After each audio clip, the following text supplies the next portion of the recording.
إن الحمد لله نحمده ونستعينه ونستغفره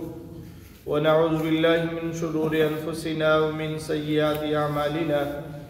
أشهد أن لا إله إلا الله وحده لا شريك له وأشهد أن محمدا عبده ورسوله أما بعد أعوذ بالله من الشيطان الرجيم من حمده ونفثه ونفثه بسم الله الرحمن الرحيم ولو أننا نزلنا إليهم الملائكة وكلمهم الموتى وحشرنا عليهم كل شيء قبلا ما كانوا ليؤمنوا إلا أن يشاء الله ولكن أكثرهم يجهلون۔ آٹھویں پارے کا آغاز ہو رہا ہے۔ خالق کائنات رب ارض و سماء ان لوگوں کا تذکرہ فرما رہے ہیں جو دلائل اور براہین کو دیکھ کر بھی ایمان نہیں لاتے، بلکہ اللہ کے نبی صلی اللہ علیہ وسلم سے مختلف سوالات کرتے ہیں، اعتراضات کرتے ہیں۔ احکم الحاکمین فرماتے ہیں وَلَوْ أَنَّنَا نَزَّلْنَا إِلَيْهِمُ الْمَلَائِكَةَ، اگر ہم ان کے اوپر فرشتوں کو نازل بھی کر دیتے اور ان سے مردے کلام بھی کرتے، ہر چیز کو ہم ان کے لیے بھیج دیتے، مَا كَانُوا لِيُؤْمِنُوا إِلَّا أَن يَشَاءَ اللَّهُ، پھر بھی یہ ایمان نہ لاتے۔ ہاں، جن کو اللہ چاہتا ہدایت دے دیتا۔ دلائل اور براہین کی بات نہیں ہے، دلائل تو ان کے پاس موجود ہیں، ان کی آنکھوں کے سامنے اللہ کی قدرت کی نشانیاں موجود ہیں، اور پھر یہ اللہ کے نبی صلی اللہ علیہ وسلم کی ذات کے حوالے سے یہ خود گواہی دے چکے تھے کہ آپ واقعی صادق اور امین ہیں، صداقت اور امانت پہ ان کا یقین بھی ہے، لیکن بات یہ ہے اِلَّا يَشَاءَ اللَّهُ وَلَكِنَّ أَكْثَرَهُمْ يَجْهَلُونَ، ہدایت اسی کو ملتی ہے جس کو اللہ چاہتا ہے، لیکن یہ اکثر لوگ جاہل لوگ ہیں۔ خالق کائنات رب ارض و سماء فرماتے ہیں وَكَذَلِكَ جَعَلْنَا لِكُلِّ نَبِيٍّ عَدُوًّا، اپنے نبی صلی اللہ علیہ وسلم کو حوصلہ دیتے ہوئے اور ان کا حوصلہ بڑھاتے ہوئے کہ اے نبی، یہ صرف آپ کے ساتھ نہیں ایسا ہو رہا، بلکہ ہر نبی جو آیا ہے عَدُوًّا شَيَاطِينَ الْإِنسِ وَالْجِنِّ یوحی بعضهم الی بعض زخرف القول غرورا، ہر نبی جو آیا ہے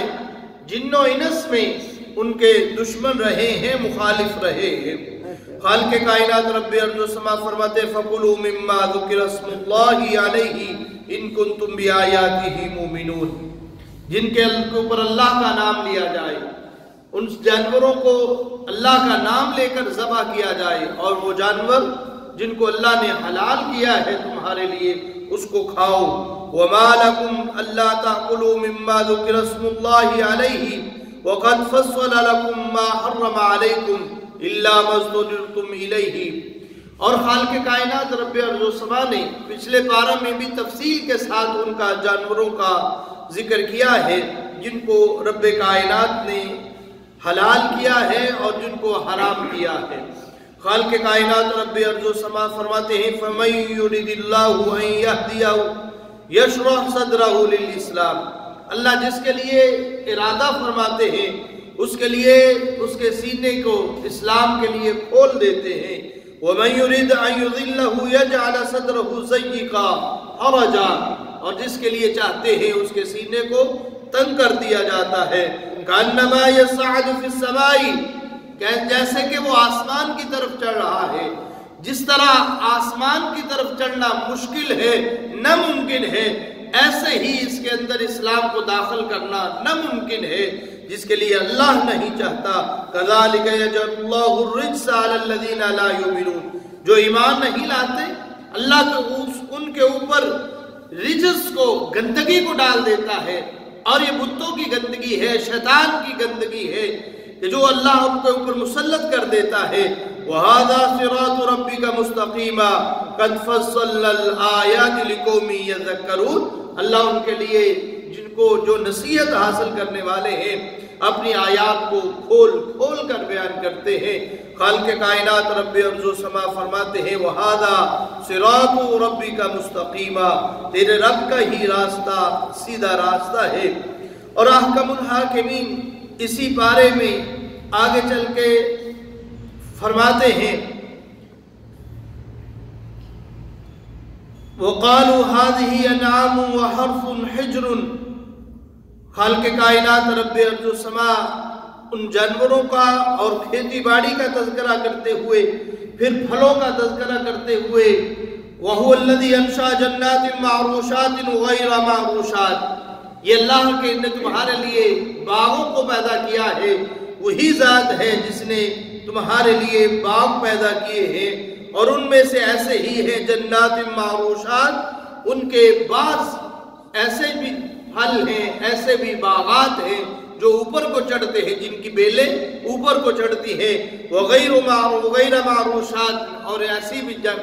پھل ہیں جن کی بیلیں اوپر نہیں چڑھتی، ویسے زمین کے اوپر ہی رہتی ہیں۔ والنخل والزرع مختلفا اکلہ والزیتون کھجور کے مختلف پودے ہیں، درخت ہیں، پھل ہے، والزیتون زیتون ہے، والرمان اور انار کے پھل ہیں، باغات ہیں، متشابہا وغیر متشابہا خالق کائنات رب ارض و سما ان کا تذکرہ کرتے ہوئے فرماتے ہیں متشابہا وغیر متشابہ، یہ ملتے جلتے ہیں اور غیر متشابہ بھی پھل ہیں، یہ باغات ہیں۔ کلوا من ثمرہ اذا اثمر وآتوا حقہ یوم حصادہ، جب یہ پھل پک جائے کھاؤ بھی، وآتوا حقہ یوم حصادہ، ان باغات کے پھل جب تم کاٹو، کٹائی کا وقت آئے، پکائی کا وقت آئے تو آتوا حقہ یوم حصادہ، پھر لوگوں کو ان کا حق بھی ان کو دو جو تمہارے اوپر حق بنتا ہے۔ اور یہاں سے مراد عشر کا بیان کیا جانا ہے کہ جو تمہارے پھل پک جائیں، گندم پک جائے، باغات پک جائیں، پھر ان کو اتارو تو آتوا حقہ یوم حصادہ، عشر ان کو ادا کرنے کا یہاں خالق کائنات رب ارض و سما حکم فرما رہے ہیں، جس کا بعض تو 10واں حصہ ہے اور بعض دفعہ اس کا 20واں حصہ تمہارے لیے عشر مقرر کیا گیا ہے۔ رب کائنات فرماتے ہیں کلوا مما رزقکم اللہ،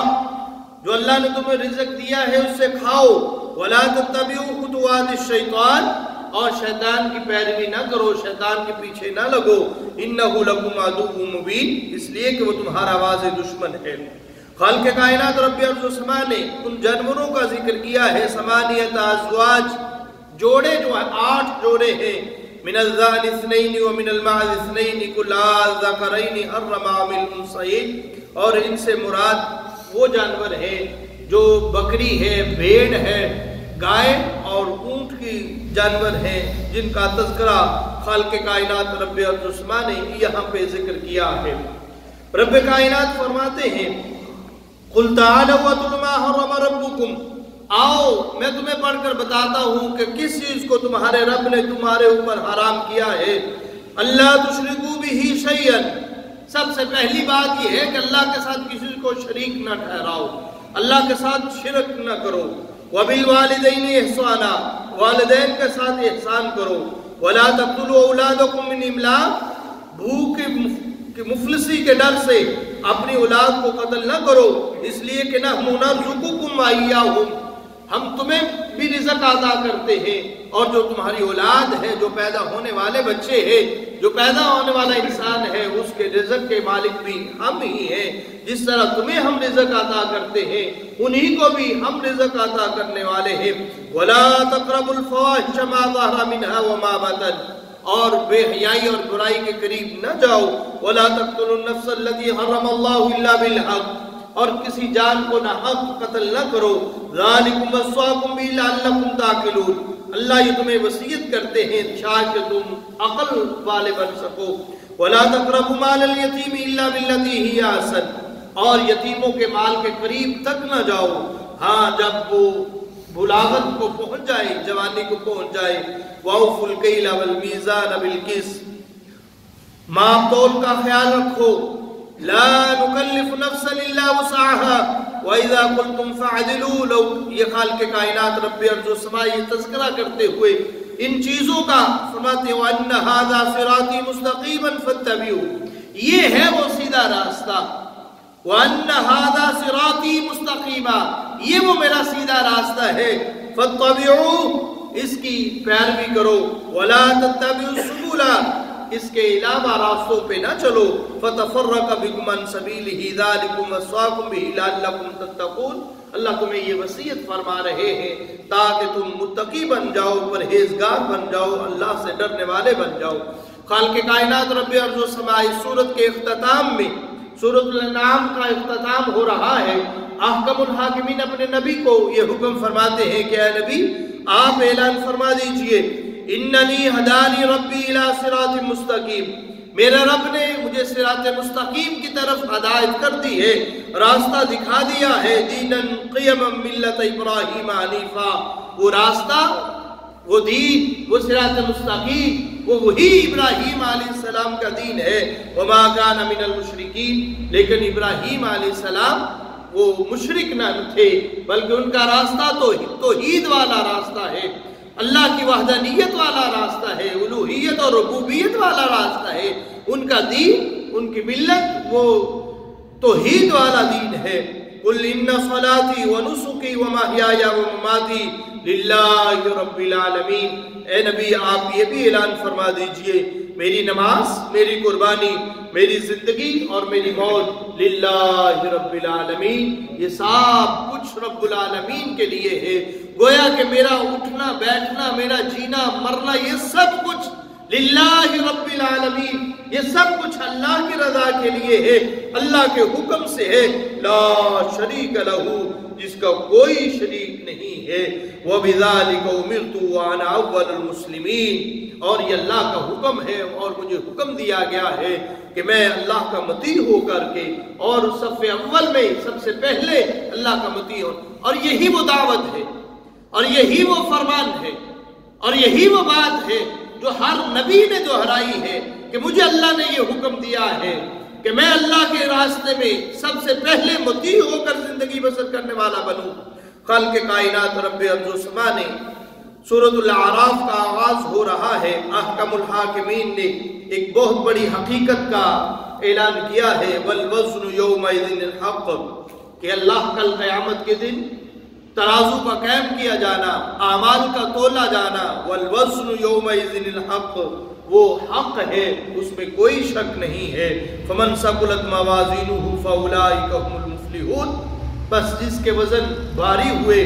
وہ فلاح پانے والے ہیں۔ ومن خفت موازینہ فاولئک الذین خسروا انفسهم بما كانوا بآیاتنا یظلمون، اور خالق کائنات رب ارض و سماء نے یہ ترازو کا ذکر کیا، اعمال کے تونے جانے کا ذکر کیا، وزن اعمال کا یہاں ذکر فرمایا ہے کہ اس کا انکار یہ کفر ہے، اور یہ حقیقت ہے کہ خالق کائنات رب ارض و سماء نے یہ فیصلہ کر دیا ہے، تمہیں اس بات سے آگاہ کر دیا ہے، فَمَن يَعْمَلْ مِثْقَالَ ذَرَّةٍ خَيْرًا يَرَهُ وَمَن يَعْمَلْ مِثْقَالَ ذَرَّةٍ شَرًّا يَرَهُ، جو بھی انسان دنیا میں ذرہ برابر بھی نیکی کرتا ہے، ذرہ برابر بھی برائی کرتا ہے، کل قیامت کے دن اس کے سامنے ہوگا، بلکہ اس کے اعمال کا وزن کیا جائے گا۔ خالق کائنات رب ارض و سماء نے حضرت آدم علیہ السلام اور ابلیس کا یہاں تذکرہ کیا ہے، وَلَقَدْ خَلَقْنَاكُمْ ثُمَّ صَوَّرْنَاكُمْ ثُمَّ قُلْنَا لِلْمَلَائِكَةِ اسْجُدُوا لِآدَمَ فَسَجَدُوا إِلَّا إِبْلِيسَ لَمْ يَكُنْ مِنَ السَّاجِدِينَ، اللہ رب العزت فرماتے ہیں ہم نے تمہاری تخلیق کی اور پھر فرشتوں سے کہا، حکم دیا کہ سجدہ کرو، انہوں نے سجدہ کیا سوائے ابلیس کے، لَمْ يَكُنْ مِنَ السَّاجِدِينَ، وہ سجدہ کرنے والوں میں سے نہ تھا۔ احکم الحاکمین نے تفصیل کے ساتھ اس کا ذکر کیا ہے کہ جب ہم نے اس سے پوچھا مَا مَنَعَكَ أَلَّا تَسْجُدَ إِذْ أَمَرْتُكَ، اے ابلیس جب ہم نے تمہیں حکم دے دیا تم نے پھر سجدہ کیوں نہیں کیا تھا؟ اس نے آگے سے جواب دیا، قَالَ أَنَا خَيْرٌ مِّنْهُ خَلَقْتَنِي مِن نَارٍ وَخَلَقْتَهُ مِن طِينٍ، اس لیے کہ میں اس سے بہتر تھا، میں اس سے بڑا تھا، میری عظمت تھی۔ گویا کہ سب سے پہلی جو بیماری تھی وہ حسد کی بیماری تھی جو ابلیس کے اندر پیدا ہوئی، اور اپنے آپ کو تکبرانہ انداز میں کہتا ہے انا خیر منہ خلقتنی من نار وخلقتہ من طین، اللہ تو نے مجھے آگ سے پیدا کیا تھا اور اس کو مٹی سے پیدا کیا ہے، میں اس سے بہتر تھا اس لیے میں نے اس کو سجدہ نہیں کیا۔ قال فاہبط منها فما يكون لك ان تتکبر منها فيها فاخرج انك من الصاغرین۔ یہ وہ تکبر تھا جو حسد کی وجہ سے پیدا ہوا تھا، تکبر کی وجہ سے، غرور کی وجہ سے رب کائنات نے اس کو ذلیل و رسوا کر دیا۔ پھر اس نے کہا انظرنی الی یوم یبعثون، اللہ مجھے مہلت دیجئے۔ قال انک من المنظرین، اللہ فرماتے جاؤ تمہارے لیے مہلت ہے۔ قال فبما اغویتنی لاقعدن لهم صراطک المستقیم، پھر اس نے کہا تھا کہ اے رب میں اس سے دور تو ہو چکا ہوں، تیری رحمت سے تو دور ہو چکا ہوں، لیکن اب جو میں اجازت مانگ رہا ہوں، میرا مقصد یہ ہے کہ میں ضرور صراط المستقیم، صراط مستقیم پہ بیٹھوں گا۔ ثم لآتینہم من بین ایدیہم ومن خلفہم وعن ایمانہم وعن شمائلہم، پھر اس کے دائیں، آگے، پیچھے، بائیں کی طرف سے آؤں گا اور ان کو روکوں گا۔ پھر تو پائے گا وَلَا تَجِدُ أَكْثَرَهُمْ شَاكِرِينَ، اکثر کو تو دیکھے گا تیرا شکر ادا ہی نہیں کرے گا۔ یہ وہ شیطان کی چلاکیاں ہے، یہ وہ شیطان کی شرارتیں ہیں، یہ لوگوں کے اندر جو ابھارتا ہے اور اللہ کے شکر کرنے سے لوگوں کو دور کرتا ہے۔ خالق کائنات رب ارض و سما فرماتے ہیں قال اخرج منها مذموما مدحورا، جاؤ دفع ہو جا، یہاں سے دور ہو جا، مذمت شدہ تو ہے، لعنت کا مستحق ہے تو۔ لمن تبعک منہم لَأَمْلَأَنَّ جَهَنَّمَ مِنْكُمْ أَجْمَعِينَ، جو تیری پیروی کرے گا تجھے بھی اور تیرے ماننے والوں کو بھی، تیرے لشکر کو بھی میں ضرور جہنم میں داخل کر دوں گا۔ اور خالق کائنات رب ارض و سما نے وہ ساری تفصیل کا ذکر کیا ہے اور اس کا تذکرہ کیا ہے کہ جب آدم علیہ السلام کو کلمات کو سکھا دیا گیا، اور وہ کلمات کیا تھے؟ قَالَا رَبَّنَا ظَلَمْنَا أَنفُسَنَا وَإِن لَّمْ تَغْفِرْ لَنَا وَتَرْحَمْنَا لَنَكُونَنَّ مِنَ الْخَاسِرِينَ۔ رب کائنات کے سامنے حضرت آدم علیہ السلام اور حوا دونوں التجا کرتے ہیں۔ قَالَا رَبَّنَا ظَلَمْنَا أَنفُسَنَا، اے اللہ ہم پہ ظلم ہوا ہے، ہم اپنی جانوں پہ ظلم کر بیٹھے ہیں، اور یہ طریقہ ابدیت ہے کہ اللہ کی معصیت، گناہ، نافرمانی ہو جائے، پھر اللہ کی طرف رجوع کیا جائے، اللہ سے معافی مانگی جائے، اس لیے کہ اللہ غفور الرحیم ہے، معاف کرنے والا ہے۔ خالق کائنات رب ارض و سما پھر فرماتے ہیں قَالَ اهْبِطُوا بَعْضُكُمْ لِبَعْضٍ عَدُوٌّ، اے آدم جاؤ، چلے جاؤ، اتر جاؤ، یہ یاد رکھنا بَعْضُكُمْ لِبَعْضٍ عَدُوٌّ، یہ شیطان تمہارا دشمن ہے۔ اِنَّ الشَّيْطَانَ لَكُمْ عَدُوٌّ، شیطان تمہارا دشمن ہے، اس کو اپنا دشمن ہی سمجھنا۔ خالق کائنات رب ارض و سما اے بنی آدم کو یہ حکم دے، اولاد آدم کے لیے یہ پیغام دیتے ہوئے یا بنی آدم لا یفتننکم الشیطان، کہیں شیطان تمہیں دھوکہ نہ دے دے، فتنے میں نہ ڈال دے، آزمائش میں نہ لگ۔ کما اخرج ابویکم من الجنۃ، جس طرح تمہارے باپ کو اس نے جنت سے نکال دیا ہے، کہیں یہ نہ ہو کہ تمہیں دھوکے میں ڈال دے۔ خالق کائنات رب ارض و سما نے اس کا تذکرہ تفصیل کے ساتھ ذکر فرمایا ہے، اور پھر رب کائنات نے اس بارے میں کثرت کے ساتھ پہلی امتوں کے واقعات کو ذکر کیا ہے، اور ان کے انبیاء کا تذکرہ کیا ہے، اور ان رسولوں کا تفصیل کے ساتھ نام لے کر رب کائنات نے ذکر کیا ہے، اور پھر ان کے اوپر جو عذاب آئے ان کا تذکرہ کیا ہے۔ احکم الحاکمین فرماتے ہیں لقد ارسلنا نوحا الی قومہ، نوح علیہ السلام کا تذکرہ کرتے ہوئے ان کی یہی دعوت تھی، یا قوم اعبدوا اللہ ما لکم الہ غیر، اے میری قوم صرف ایک اللہ کی عبادت کرو، اس اللہ کے علاوہ کوئی الہ نہیں ہے۔ انی اخاف علیکم عذاب یوم عظیم، میں یوم عظیم بڑے عذاب کے دن سے خوف زدہ ہوتا ہوں۔ یہ قوم کو ڈرا رہے ہیں، خوف دلا رہے ہیں، بس ایک ہی نہیں۔ وَإِلَىٰ عَادٍ أَخَاهُمْ هُودًا، ہود علیہ السلام کا رب کائنات نے تذکرہ کیا ہے، اور آگے رب کائنات نے دوسرے انبیاء و رسول کا بھی یہی تذکرہ کرتے ہوئے وَإِلَىٰ ثَمُودَ أَخَاهُمْ صَالِحًا قَالَ يَا قَوْمِ اعْبُدُوا اللَّهَ مَا لَكُم مِّنْ إِلَٰهٍ غَيْرُهُ۔ دیکھو ایک ہی پیغام ہے، ہر نبی کی ایک ہی دعوت ہے کہ ایک اللہ کی عبادت کی جائے، اللہ کے علاوہ کسی کو نہ پکارا جائے۔ اور پھر وَلُوطًا إِذْ قَالَ لِقَوْمِهِ، اور لوط علیہ السلام کا اپنی قوم کا تذکرہ کرنا، وَأَمْطَرْنَا عَلَيْهِمْ مَطَرًا، پھر اللہ کی طرف سے عذاب کا نازل کیا جانا کہ اللہ نے پھر ان کے اوپر پتھروں کی